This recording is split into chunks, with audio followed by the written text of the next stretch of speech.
My name is Sarah Martinez, and 6 months ago, I thought I had the perfect marriage. My husband David was a successful real estate lawyer in Phoenix, Arizona. We had a beautiful home in Scottsdale, shared friends, and what I believed was unbreakable trust. But sometimes, the person you love most is also the person capable of destroying you in ways you never imagined possible. This is the story of how I discovered my husband's double life, and how I systematically dismantled everything he built on lies. Before we dive into this story of betrayal and revenge, if you've ever felt like someone took advantage of your trust, please hit that like button, and subscribe if you want to hear more stories about people who refuse to be victims. Because sometimes the only way to heal is to make sure they never hurt anyone else the same way again. I'm 31 years old, and for the past 8 years, I believed I was living a fairy tale. David and I met during law school at Arizona State University. He was charismatic, ambitious, and had this way of making me feel like I was the only woman in the room. We got married 3 years later in a ceremony that cost more than some people's cars. Surrounded by everyone we love, all of the causes that we have lived were not as much for me. David specialized in commercial real estate law, working for one of Phoenix's most prestigious firms, Morrison and Associates. I'm a forensic accountant, which is ironic considering what happened next. You'd think someone who investigates financial fraud for a living would be better at spotting it in her own home. Our life looked perfect from the outside. We lived in a 4-bedroom house in North Scottsdale with a pool and mountain views. We vacationed in Cabo twice a year, hosted dinner parties, and seemed to have it all figured out. But looking back, the cracks had been forming for months. It started with small things. David began working later, claiming he was up for senior partner. He'd come home after 10 p.m., sometimes smelling like perfume that wasn't mine. When I asked about it, he'd laugh and say, "You know how Monica hugs everyone at the office." Monica was his secretary, a 60-year-old grandmother. The excuse made sense at the time. Then came the business trips. 7 weekend conferences in Las Vegas, Denver, San Diego. Always short notice. Always essential for his career. I supported him. Because that's what wives do, right? I'd spend those weekends reorganizing our walk-in closet, meal prepping, catching up on Netflix shows he claimed were too boring. The real red flag should have been his phone habits. David had always been relaxed about his phone, often asking me to check his messages while he drove. But suddenly, it was always face down on the counter. He started taking it into the bathroom, something he'd never done before. When I mentioned it casually, he got defensive. "Sarah, I'm handling confidential client information," he said, not meeting my eyes. "You know how strict the Bar Association is about privacy." I believed him because I wanted to, because doubting your husband's faithfulness feels like doubting your entire reality. So I pushed down that nagging voice in my head and tried to be the supportive wife he needed. The morning that changed everything was a Tuesday in March. David was in the shower, getting ready for what he said was a breakfast meeting with a potential client. His phone was charging on my side of the bed, and when it buzzed, I glanced over out of habit. The message preview made my blood run cold. "Last night was incredible. I can't stop thinking about your hands on my..." The message cut off there, but I had seen enough. The sender was listed as Alex Chen, client. My hands were shaking as I picked up the phone. The screen was locked, but I knew David's passcode because he'd never hidden it from me. Until recently, he had changed it. I sat there on our king-size bed, surrounded by the Egyptian cotton sheets we'd picked out together, holding a phone that had become a stranger to me. The water was still running in the bathroom. David was humming some song, completely oblivious to the fact that his entire world was about to implode. But I didn't confront him. Not yet. Years of investigating financial crimes had taught me something crucial. Never reveal what you know until you know everything. Evidence first, emotions second. I spent the day in a daze, At work, I sat through meetings about embezzlement cases and tax fraud, all while my own marriage was revealing itself to be built on lies. I told her I was fighting off a migraine, which wasn't entirely untrue. Betrayal has a way of settling behind your eyes like a constant ache. That evening, David came home with flowers. Red roses, my supposed favorite, though I'd always preferred sunflowers. He kissed my cheek and announced he'd made reservations at our special place, the upscale Italian restaurant where he'd proposed 4 years earlier. "What's the occasion?" I asked, accepting the roses with a smile that felt like glass cutting my face. "Can't I spoil my beautiful wife?" he said, loosening his tie. "Besides, I have some exciting news about work." We sat across from each other at the same corner booth where he'd once gotten down on one knee. The irony wasn't lost on me. As he talked about his day, laughing about office politics and client meetings, I studied his face. The same face I'd woken up next to for nearly a decade. How had I never noticed how easily he lied? "So," he said, reaching across to take my hand. "I have to go to San Diego this weekend. Big conference on commercial zoning laws. Could be huge for my partnership track." I squeezed his hand and smiled. "That's wonderful, honey. You've been working so hard for this." Inside, I was cataloging every tell. The way his left eye twitched slightly when he lied, how his voice got half an octave higher when he was nervous.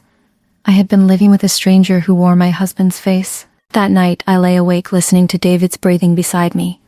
He slept deeply, the sleep of someone with a clear conscience, or no conscience at all. I stared at the ceiling, planning my next move. I knew I needed help, but I couldn't risk asking anyone we both knew. Phoenix's legal community was small, and gossip traveled fast. Then I remembered Marcus Rodriguez, a private investigator I'd worked with on a few financial fraud cases. He was discreet, thorough, and owed me a favor from when I'd helped him untangle a complex asset hiding scheme. I decided to call him first thing in the morning. The next day, I met Marcus at a small cafe in downtown Phoenix, far from anywhere David or his colleagues might go. Marcus was in his 50s, with hurrying hair, and the kind of face that made people want to confess their secrets. I told him everything, from the mysterious text message to the sudden change in behavior. "How long has this been going on?" Marcus asked, stirring his black coffee. "I'm not sure," I admitted. "Maybe months, maybe longer." Marcus nodded grimly. "In my experience, when someone changes their phone habits, they've been hiding something for a while. The question is, how far down the rabbit hole do you want to go?" I looked out the cafe window at the bustling street, watching people go about their normal lives while mine was falling apart. I want to know everything. Every lie, every betrayal, every detail. "And Marcus?" I met his eyes. "I want photographs." He leaned back in his chair. "Sarah, be careful what you wish for. Some things, once you know them, you can't unknow." "I'm already living with not knowing," I said. "At least the truth will set me free." Marcus spent the next 2 weeks following David. Professional surveillance, he called it. Meanwhile, I continued playing the role of the loving, oblivious wife. I packed David's suitcase for his crew. San Diego conference? Kissed him goodbye at the door, and wished him luck with his head. Meetings. 3 hours later, Marcus texted me. He's not headed to the airport. Instead, David drove to a luxury resort in Sedona, about 2 hours north of Phoenix. He wasn't alone. The woman with him was tall, elegant, with long dark hair, and the kind of confidence that came from never doubting her own worth. She was beautiful, in a way that made my chest ache with inadequacy, but she wasn't Alex Chen, the name on his phone. According to Marcus's research, her name was Isabella Rodriguez, no relation to my PI friend. She was a successful interior designer who owned her own firm in Scottsdale. She was also married, with 2 children. The photographs Marcus sent me were like daggers to the heart, each one more intimate than the last. David and Isabella holding hands as they walked their Sedona's red rock formations. David kissing her neck as they sat on their hotel balcony. David looking at her the way he used to look at me, back when I thought I was the center of his universe. But the worst part wasn't seeing my husband with another woman. The worst part was the research that followed. Marcus discovered that David and Isabella had been meeting for over 8 months.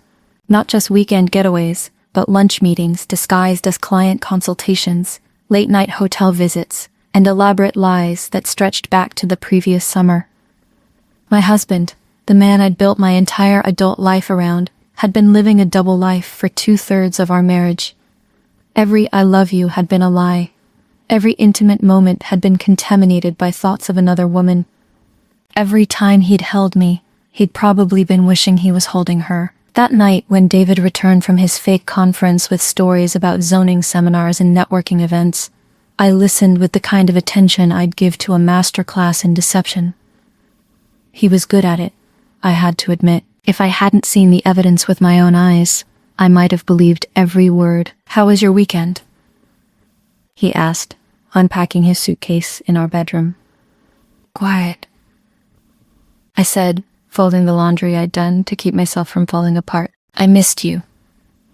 David smiled and pulled me into his arms. "I missed you too, baby.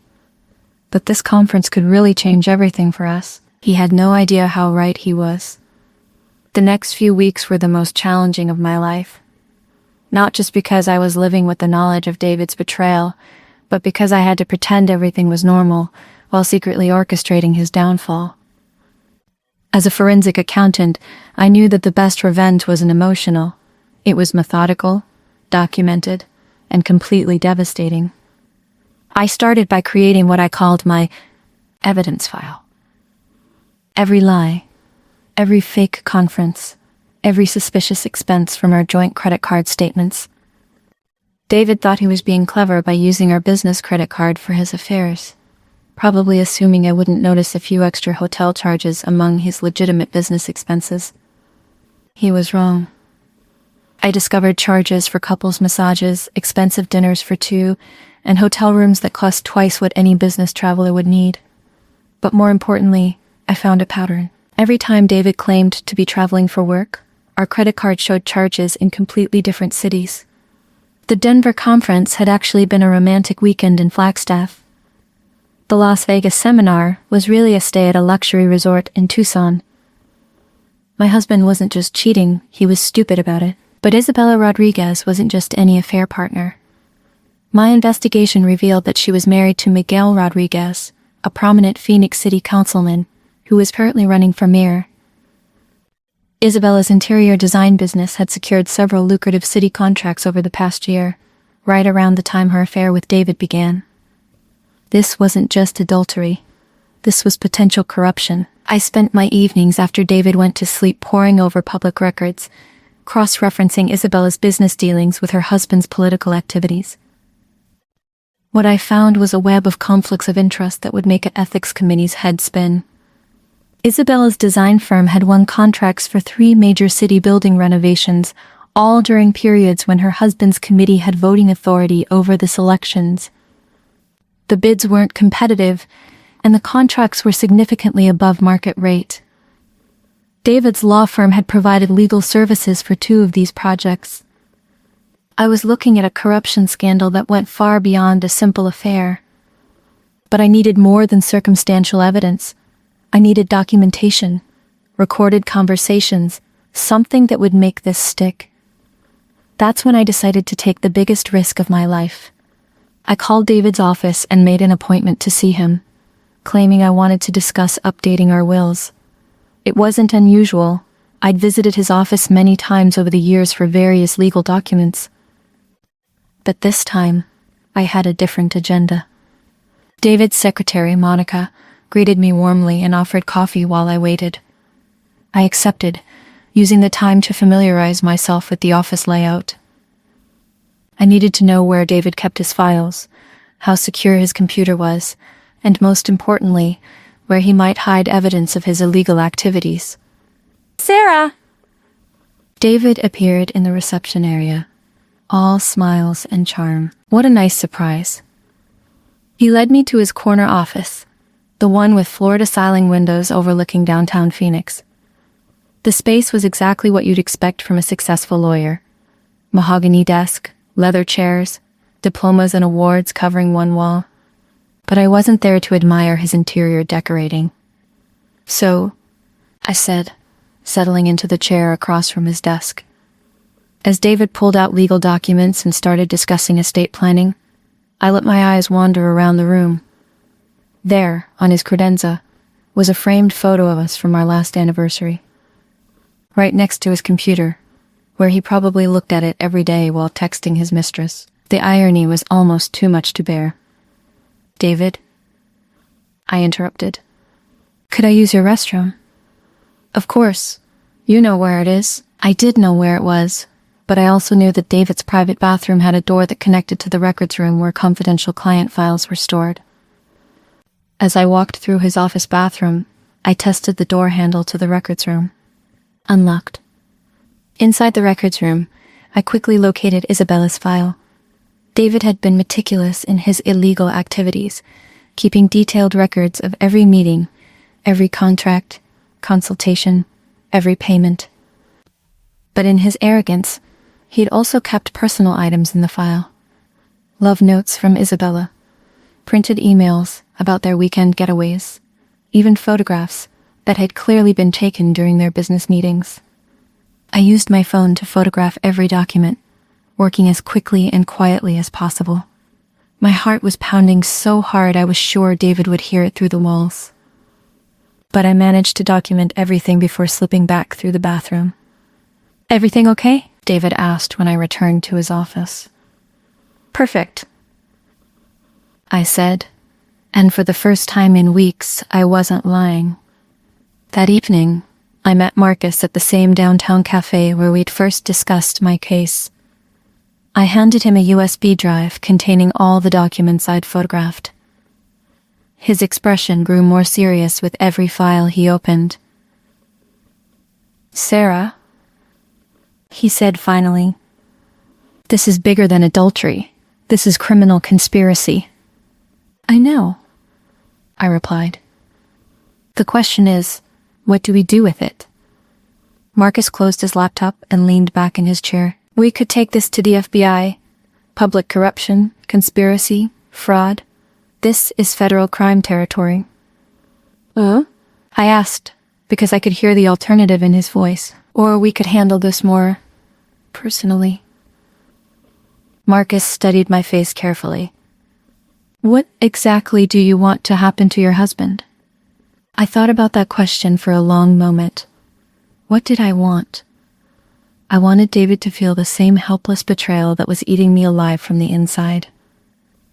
I wanted him to lose everything he built his identity around, the same way he destroyed mine. I wanted him to understand that actions have consequences. I wanted him to understand that actions have consequences. I want him to face justice, I said finally. "Legal justice and personal justice," Marcus nodded slowly.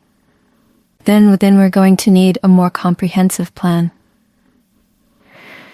Over the next hour, we outlined a strategy that would expose David's crimes both legally and socially. Marcus would take the evidence to his contact at the FBI, while I would prepare to file for divorce and seize our joint assets before David could hide them. But there was one more element to our plan, something that would ensure David faced the court of public opinion as well as the legal system. We decided to schedule the FBI raid for the same day as Miguel Rodriguez's campaign fundraiser, an event I knew David and Isabella would both attend. The timing would be perfect.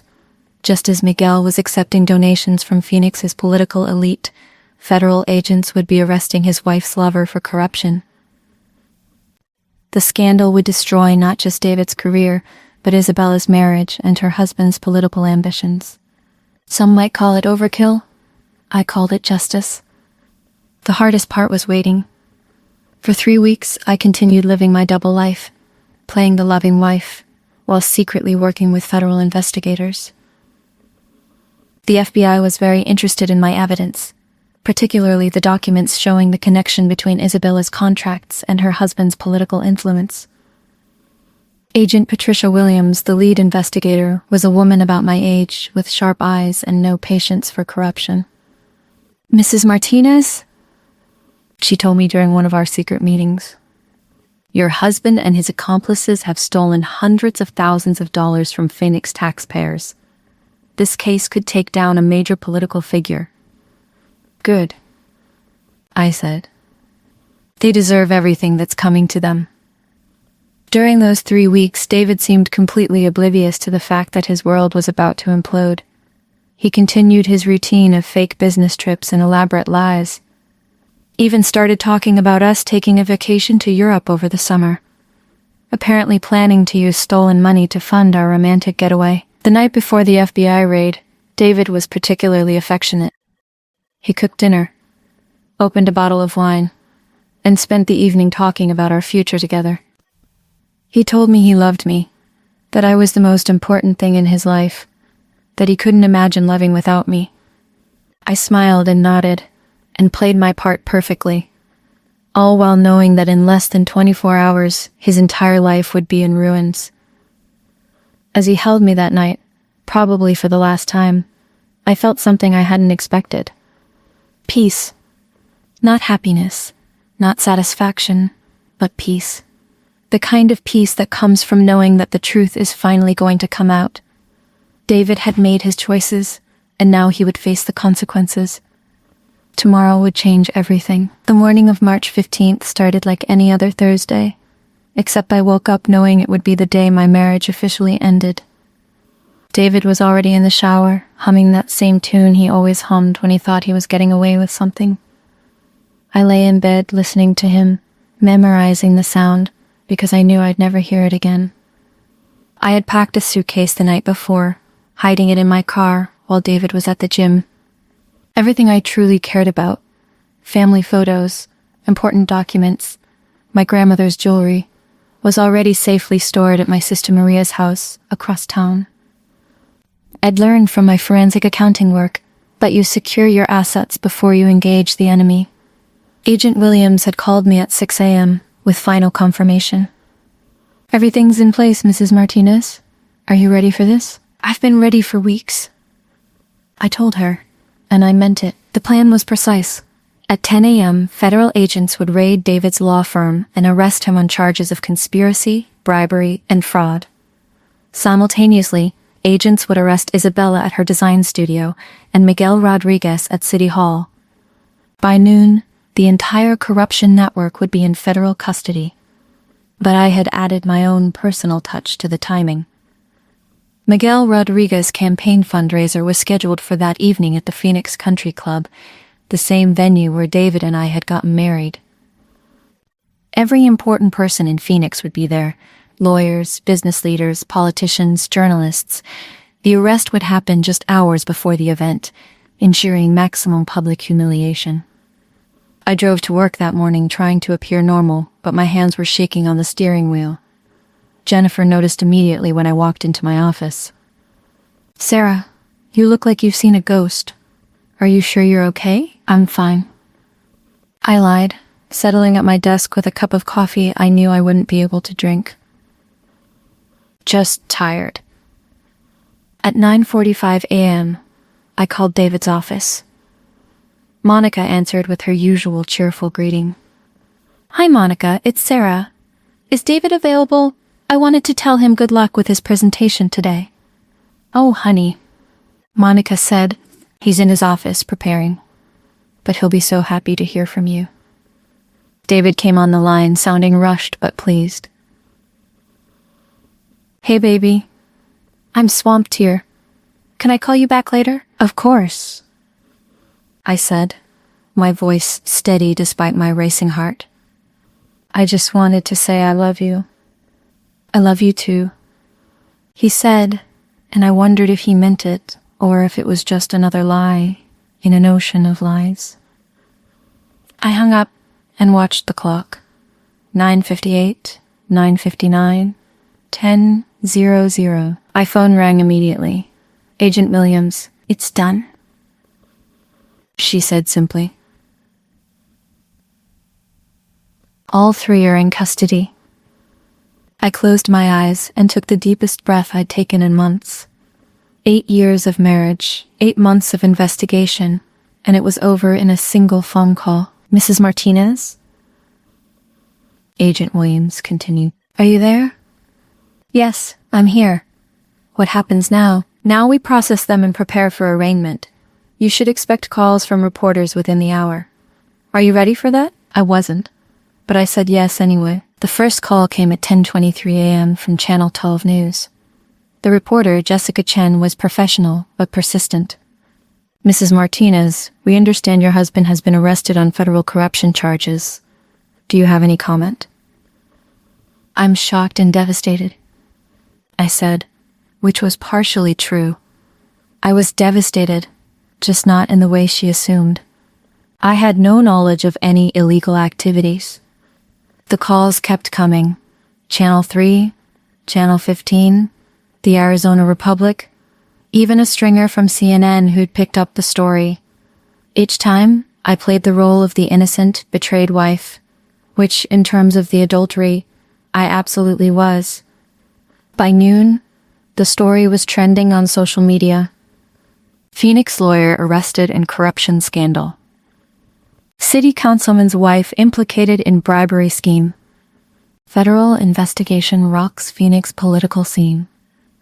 The best part was the photos. The media had gotten shots of David in handcuffs being led out of his prestigious law firm. His face was a mask of shock and humiliation, the same expression I'd worn for months while living with his lies. Isabella's arrest photos were equally satisfying. The woman who'd stolen my husband looked disheveled and confused as federal agents escorted her from her upscale design studio. Her perfect hair was messy, her designer clothes wrinkled, and her confident smile nowhere to be found. But Miguel Rodriguez's arrest was the crown jewel of the operation. Agents had taken him into custody during a city council meeting, in front of television cameras and his political colleagues. The man who'd been leading in mayoral polls saw his career end in real time, broadcast live on Phoenix's government access channel. That afternoon, I drove to my lawyer's office to file divorce papers. Patricia Stevens was one of Phoenix's best family law attorneys, and she'd been preparing our case for weeks. Sarah, I've never seen documentation this thorough. Your husband won't be able to hide a penny. The divorce petition detailed David's adultery, his financial crimes, and his violation of our prenuptial agreement's fidelity clause. Under Arizona law, adultery was grounds for an unequal division of assets. Between that and David's impending legal fees, I stood to walk away with virtually everything we built together. When do you want to serve him? Patricia asked. Today, I said, without hesitation. At the jail. Patricia raised an eyebrow. That's unusually aggressive. Are you sure? I want him to understand that his choices have consequences. I replied. All of his choices. 2 hours later, a process server delivered divorce papers to David at the Maricopa County Jail. According to the server, David's reaction was exactly what I'd hoped for. Complete and utter devastation. He just kept saying, she knew. She knew. The server reported back to Patricia. Like he couldn't believe his wife had figured it out. That evening, I sat in my sister Maria's living room watching the local news coverage of what reporters were calling the biggest political scandal in Phoenix history. The footage of Miguel Rodriguez's campaign fundraiser was particularly satisfying. The event had started as scheduled, with Phoenix's elite gathering at the country club to support their favorite mayoral candidate. But by 7 p.m., word of the arrests had spread through the crowd like wildfire. Guests were seen leaving in droves, donors demanding refunds, and Miguel's campaign staff fielding frantic phone calls from reporters. The news cameras captured it all. The empty fundraiser, the abandoned campaign headquarters, the rapid collapse of what had been a promising political career. Miguel Rodriguez's mayoral hopes died that night, killed by his wife's affair and his own corruption. But the story wasn't over yet. Late that evening, I received the call from an unlisted number. When I answered, I heard Isabella's voice, shaky and desperate. "Sarah, please, I need to talk to you." "I don't think that's a good idea," I said calmly. "Please," she begged. "You don't understand. David told me you two were separated, that you were getting divorced anyway.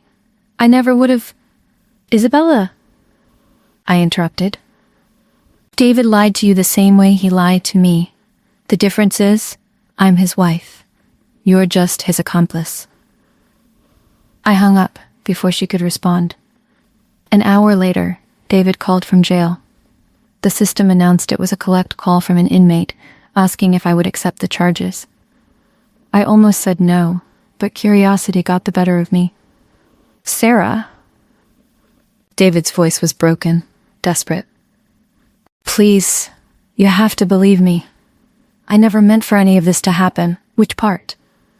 I asked coldly. "The adultery or the felonies?" "I love you," he said, "and for the first time since this whole night," you said, "and for the first time since this whole nightmare began." David sounded like he was telling the truth. "I know I screwed up, but I love you. We can fix this." I looked around Maria's guest bedroom, at the suitcase containing everything I had left of my old life. "David, you didn't just screw up. You built an entire second life based on lies and crimes. You stole from the city, betrayed your marriage vows, and destroyed innocent people's lives for money and sex. Sarah, please. There's nothing left to fix," I said quietly. "You made your choices, and now you get to live with the consequences." I hung up and turned off my phone. Outside, Phoenix glittered in the desert night, the same city where I'd built a life with a man I thought I knew. Tomorrow, that life would be officially over, and I would begin the process of rebuilding everything David had destroyed. But tonight, I felt something I hadn't expected after months of betrayal and planning. Relief. 6 months later, I'm sitting in my new apartment in Tempe, watching the sunset paint the desert mountains in shades of gold and purple. It's a smaller place than the Scottsdale house David and I shared, but it's mine. Every piece of furniture, every photograph on the walls, every decision about paint colors and curtain fabric, it all belongs to me alone. The divorce was finalized 3 months ago. As my lawyer had predicted, David's adultery and criminal activities made the asset division very much in my favor. The house, the cars, most of our savings, and David's share of his law firm partnership, it all came to me. David, meanwhile, was too busy preparing for his federal trial to fight the divorce settlement. Which brings me to the trials. Oh yes, plural. David, Isabella, and Miguel Rodriguez all faced separate federal trials, though their cases were clearly connected. The prosecution had built an airtight case thanks to the evidence I'd provided and Marcus's surveillance work. David's trial came first. I attended every day, sitting in the gallery with other spectators, watching the man I'd once loved try to explain away 8 months of documented corruption. His defense attorney, paid for with what was left of David's dwindling bank account, tried to argue that he'd been manipulated by Isabella, that he was just a lovesick fool who'd gotten in over his head. The jury didn't buy it. David was convicted on all counts: conspiracy, bribery, fraud, and violation of his oath as an attorney. The judge sentenced him to 6 years in federal prison and ordered him to pay $800,000 in restitution to the city of Phoenix. His law license was permanently revoked, and he was banned from practicing law anywhere in the United States. I was in the courtroom when the verdict was read. David looked back at me as the bailiff led him away in handcuffs, and for just a moment, I saw the man I'd fallen in love with in law school. Scared, vulnerable, and completely broken by his own choices. I felt sad for him, but I didn't regret what I'd done. Isabella's trial was more complex, because her defense team tried to argue that she'd been coerced by both David and her husband. They painted her as a victim of 2 manipulative men who'd used her business as a front for their corruption scheme. But the evidence told a different story. Isabella had been an active participant in every illegal transaction, and she'd profited significantly from the corrupt contracts. The jury found her guilty on multiple counts, and she received 4 years in prison plus a substantial fine. Miguel Rodriguez's trial was the most public, given his political prominence. The media coverage was intense, with reporters dissecting every aspect of the corruption scheme. Miguel's defense was that he'd been unaware of his wife's affair and had voted on contracts based purely on merit, not knowing about Isabella's relationship with David. The prosecutors proved that Miguel had knowledge of at least some aspects of the scheme, and that he'd personally benefited from the inflated contract payments. He received 3 years in prison and was permanently banned from holding public office in Arizona. The trials dominated Phoenix news for months. Every detail of David and Isabella's affair was aired in public. Every hotel receipt and love note entered into evidence. I watched it all with a mixture of satisfaction and sadness. Satisfaction that justice was being served. Sadness that my marriage had become fodder for the evening news. But the legal consequences were just part of the story. The social aftermath was equally devastating for all 3 defendants. David's former colleagues at Morrison & Associates publicly disavowed him and his actions. The firm's senior partners held a press conference apologizing to clients and promising full cooperation with ongoing investigations. Several major clients canceled their contracts, and the firm's reputation took years to recover. Isabella's interior design business collapsed immediately after her arrest. Clients canceled projects, employees quit, and suppliers refused to work with her. Her upscale Scottsdale studio was closed within a month, and the space is now occupied by a yoga studio. Miguel Rodriguez's political career was completely destroyed. Not only did he lose the mayoral race, he withdrew from the race the day after his arrest. But his city council seat was declared vacant. The political party he'd served for 15 years publicly expelled him, and his name became synonymous with corruption in Phoenix political circles. Their personal lives fared no better. Miguel filed for divorce from Isabella while she was awaiting trial, taking custody of their 2 children and moving them out of state to live with his parents. Isabella lost everything: her husband, her children, her freedom. David lost me. I know some people might think my revenge was excessive, that I could have simply divorced David quietly and moved on with my life. But those people don't understand what it feels like to discover that your entire marriage was built on lies, that the person you trusted most in the world was systematically betraying you while stealing from the public. David didn't just cheat on me. He committed crimes using our shared resources, put our assets at risk, and involved me unknowingly in his illegal activities. If I hadn't discovered the affair, I could have been implicated in his corruption scheme. My career as a forensic accountant could have been destroyed by association. So yes, I made sure David faced consequences for all of his choices, not just the personal ones. The hardest part of this whole experience wasn't the investigation, or the trials, or even the media attention. It was learning to trust my instincts again. For months, I'd known something was wrong, but had convinced myself I was being paranoid, or jealous, or unreasonable. I wasn't. I was right. The lesson I've taken from this experience is simple. When someone shows you who they are through their actions, believe them the first time. Don't make excuses for them. Don't rationalize their behavior. And don't sacrifice your peace of mind to preserve their comfort. I've rebuilt my life completely.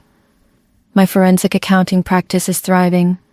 Apparently, helping to expose a major corruption scandal has been excellent from a professional reputation. I've moved to a beautiful apartment complex in Tempe with a pool and mountain views. I've made new friends who know me as Sarah, the successful forensic accountant, not Sarah, the betrayed wife. Most importantly, I've learned to enjoy my own company again. For years, I defined myself through my relationship with David. David and Sarah. Now I'm just Sarah, and that feels liberating in ways I never expected. I still see Marcus Rodriguez occasionally, my PI friend, not the disgraced politician. He's become something of a mentor, teaching me advanced investigation techniques that have been invaluable in my accounting practice. "You have a natural talent for this," he told me recently. "You should consider a career change." I laughed. "I think I'll stick with financial crimes. Less heartbreak involved." But Marcus was right about one thing. I did have a talent for investigation. The skills I developed during those months of uncovering David's lies had made me a better forensic accountant. I could spot discrepancies faster, recognize patterns more clearly, and most importantly, I trusted my instincts when something didn't add up. 6 months after the divorce, I received an unexpected visitor. David's mother, Patricia, showed up at my apartment on a Saturday morning, looking older and more fragile than I remembered. We'd always had a good relationship, and I felt genuinely sorry for her as she stood in my doorway with tears in her eyes. "Sarah, honey," she said, "I know you probably don't want to see me, but I had to come."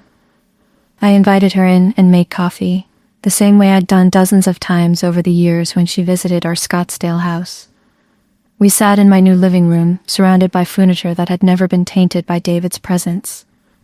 "I want you to know," Patricia said carefully, "that I never knew about any of this. The affair, the crimes, none of it. If I had known, I know you didn't." I assured her.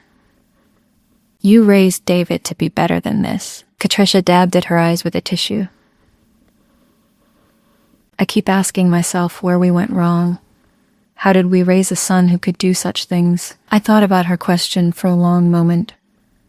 "Patricia, David made adult choices. He knew right from wrong, and he chose wrong. That's not your fault or his father's fault. That's on him." She nodded, but didn't look convinced. "He asks about you, in his letters from prison." "What does he say?" "He says he's sorry. He says he loves you and he knows he destroyed the best thing in his life." Patricia met my eyes. "He says he doesn't expect you to forgive him, but he wanted you to know." I set down my coffee cup and looked out my patio door at the desert landscape beyond. "Patricia, I appreciate you telling me that. But David's apologies don't change what he did. They don't give me back the 8 years I spent building a life with someone who was lying to me." "I know," she said quietly. I needed you to know that he's suffering, that he understands what he lost." After Patricia left, I sat alone in my apartment thinking about suffering and consequences and the difference between justice and revenge. Had David suffered? Yes. Had he lost everything that mattered to him? Absolutely. Did that make me feel better? Not really. Don't get me wrong. I wasn't sorry for what I'd done. David had committed serious crimes, and he deserved to face justice for them. But his suffering didn't heal my pain or undo his betrayal. It just meant that 2 people were now damaged instead of 1. The real healing had come from rebuilding my life on my own terms, from learning to trust myself again, from discovering that I was stronger and more capable than I'd ever realized. That's what gave me peace, not David's punishment, but my own recovery. A year after the divorce, I was contacted by a producer from a true crime podcast called A CD Dust. Justice served. They wanted to feature the corruption case, focusing on my role in exposing the scheme. It's really an incredible story. The producer, Amanda, told me over the phone. A betrayed wife who brings down an entire corruption network. I agreed to participate, partly because I wanted to set the record straight about my motivations. Too many news stories had portrayed me as either a vengeful ex-wife or a naive victim. I was neither. I was a woman who discovered crimes and reported them to the appropriate authorities. The podcast episode aired 6 months later and became one of their most popular episodes. I received dozens of messages from listeners, mostly women, who'd gone through similar experiences with unfaithful partners. Many of them thanked me for showing them that they didn't have to be victims, that they could take control of their situations and fight back. One message particularly stood out. It was from a woman named Jennifer in Colorado, whose husband had been stealing from his employer while carrying on an affair with his secretary. "Your story gave me the courage to report him," she wrote. "I gathered evidence for 3 months before going to his company's HR department and the police. He was arrested yesterday. Thank you for showing me that I deserved better." Reading messages like that made everything I'd been through feel worthwhile. If my experience could help other women find the strength to stand up for themselves, then maybe all the pain had served a purpose. Maybe David's betrayal had ultimately led to something positive. 2 years after the divorce, I ran into Isabella Rodriguez at a grocery store in Phoenix. She'd been released from federal prison after serving most of her 4-year sentence, and she looked like a completely different person. Gone was the confident, polished interior designer I'd seen in Marcus's surveillance photos. In her place was a tired-looking woman in her 40s, pushing a cart through the produce section with the kind of caution that comes from having your world collapse around you. Our eyes met across the bananas and apples. For a moment, neither of us moved. Then Isabella approached me slowly, like someone approaching a dangerous animal. "Sarah?" she said quietly. Could I talk to you for a minute?" I was tempted to walk away, to avoid the conversation entirely, but curiosity won out. "What do you want to say?" Isabella looked around nervously, as if she expected federal agents to appear from behind the cereal aisle. "I wanted to apologize, not just for the affair, but for everything, for the crimes, for the lies, for destroying your marriage." "You didn't destroy my marriage," I said calmly. "David destroyed our marriage. You were just the weapon he used to do it." Isabella flinched at my words. "I know you probably hate me. I don't hate you." I interrupted, and I was surprised to realize I meant it. "I feel sorry for you. You threw away your family, your business, and your freedom for a man who was lying to both of us." "He told me you two were separated," Isabella said desperately. "He said you were cold and distant, that you hadn't been intimate in years." I laughed, but there was no humor in it. "Isabella, David was having sex with me the night before every single one of your hotel meetings. We were trying to get pregnant right up until the week I discovered your affair." The color drained from Isabella's face. "Oh my God, he told me." "He told you what you wanted to hear," I said firmly. "Just like he told me what I wanted to hear. The difference is, I was his wife. You were his accomplice in federal crimes." Isabella started crying right there in the produce section, tears streaming down her face as other shoppers stared. "I lost everything," she whispered. "My husband, my children, my business. Miguel took the kids to Colorado and won't let me see them. I live in a studio apartment and work at a call center. Everything I built is gone." I felt a flicker of sympathy for her, but it was quickly overwhelmed by anger. "You lost everything because you chose to participate in crimes," I said coldly. "You chose to steal taxpayer money. You chose to commit adultery. You chose to lie to everyone in your life." "I know," Isabella sobbed. "I know it's my fault, but I loved him. I thought he loved me." "David doesn't love anyone but himself," I replied. "If he loved you, he wouldn't have let you go to prison for his crimes. If he loved me, he wouldn't have betrayed our marriage. David loves the idea of being loved, but he's incapable of actually loving anyone else." Isabella wiped her eyes and looked at me with something that might have been respect. "How did you get through it? How did you rebuild your life?" I thought about her question as I watched this broken woman who played such a central role in destroying my marriage. I stopped waiting for someone else to fix my problems. I said finally, I stopped making excuses for people who didn't deserve them, and I learned that the only person responsible for my happiness is me. We parted ways in that grocery store, and I never saw Isabella again. But our conversation stayed with me for weeks afterward. She'd asked how I rebuilt my life, and the answer was both simple and complicated.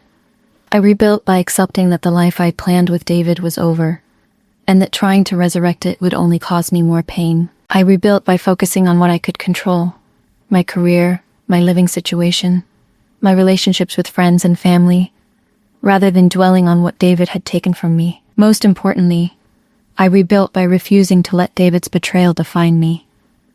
Yes, I was a woman whose husband had cheated on her and committed crimes. But I was also a woman who'd had the courage to investigate, gather evidence, and seek justice.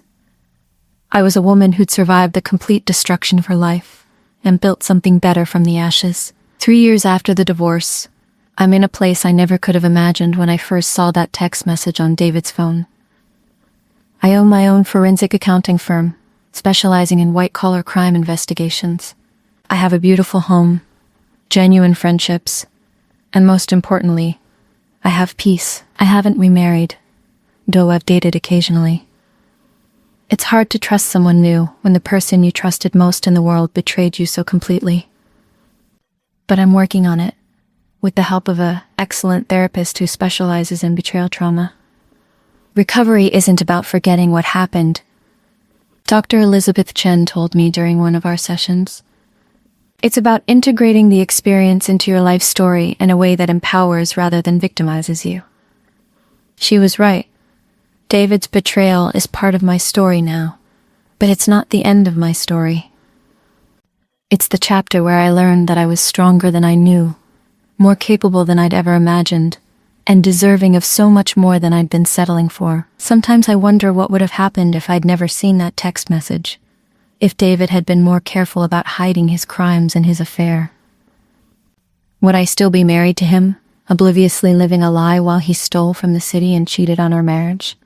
Would I still be the woman who made excuses for her husband's suspicious behavior and ignored her own instincts? Probably. And that thought terrifies me more than anything that actually happened. Because living a lie, even a comfortable lie, isn't really living at all. It's just existing, floating through life without agency or authenticity, or the courage to demand better. David's betrayal, as devastating as it was, freed me from a marriage that was built on deception and a life that wasn't truly mine. Now, when I wake up in my Tempe apartment and watch the sunrise paint the desert mountains in shades of pink and gold, I feel something I hadn't felt in years. Gratitude. Not gratitude for David's betrayal, but gratitude for my own strength. Gratitude for the courage to investigate, to gather evidence, to seek justice, and to rebuild my life on my own terms. Gratitude for discovering that I didn't need David or anyone else to be complete. I was enough, all by myself. And that, more than any revenge or justice or punishment, was the real victory. As I finish telling this story, sitting in my home office where I help other people uncover financial crimes and betrayals, I want to be clear about something. What I did to David wasn't just about revenge. It was about justice, accountability, and refusing to be complicit in crimes by staying silent.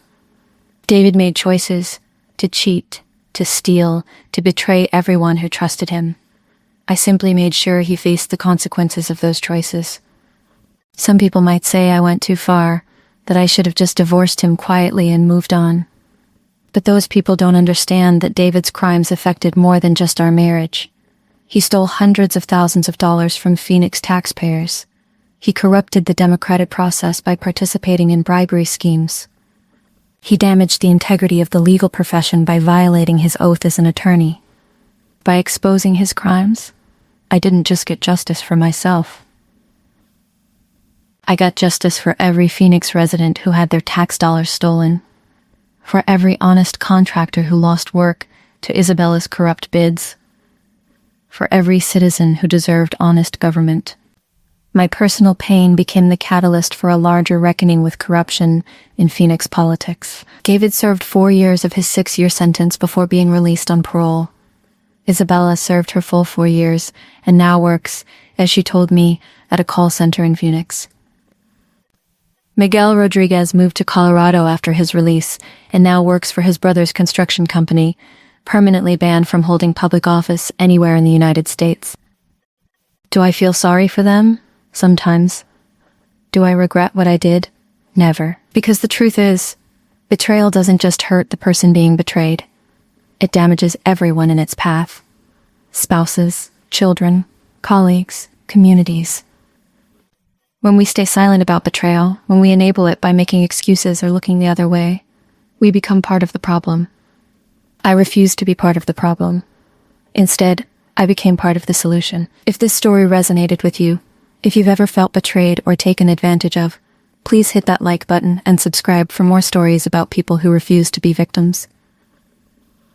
And remember, you're stronger than you know, more capable than you realize, and you deserve so much more than someone who lies to you. Trust your instincts, gather your evidence, and never be afraid to demand the truth, no matter how much it might hurt. Because living authentically, even if it's painful, is always better than living a beautiful lie. Thank you for listening to my story. I hope it helps someone out there find the courage to seek their own justice.